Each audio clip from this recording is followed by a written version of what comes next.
Hello，各位觀眾大家好，歡迎嚟到檸檬嘅頻道，我係檸檬。咁今集我就會嚟講翻點解我咁耐都冇拍片啦。咁都唔係好耐，琴日都出咗一條片。咁但係就點解就冇出呢個新手教學生存系列啦？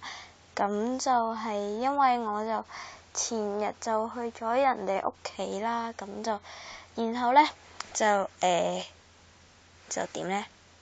算啦，嗰啲就唔講啦，嗰啲就咁就去咗人哋屋企度住啦。咁就嗰晚都唔係瞓得幾好啦，因為我表弟咧係咁喺度嗶哩哇啦嗶哩哇啦，真係好鬼死嘈咯佢，搞到我有陣時又急尿喎，咁就係啦，又去廁所麻煩啦嗰啲啦，咁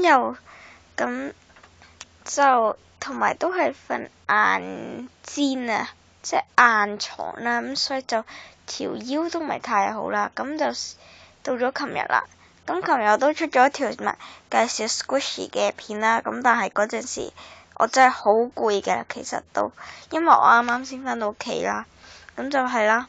咁同埋嗰條片我都係好求其咁啦，咁就因為我就見到好似冇咩片出咁樣，所以就好無聊咁樣出條 Squishy 片啦。咁就係啊，同埋近排真係好攰好忙啊，咁所以就決定就我就會呢個今日星期四，今日係咪星期四啊？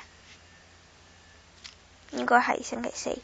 咁就今日就星期四到去星期六咧，我都係唔會拍片嘅，因為我要休息啦。因為真係好攰，因為總之就好攰啦。咁所以就如果有片出就盡量出啦。咁就係啦。咁就對唔住啦。咁我就唔可以出片住啦。咁就因為真係好攰啦，同埋我需要時間要休息一下啦。咁就係啦。咁就大家見諒啦。咁就係啦。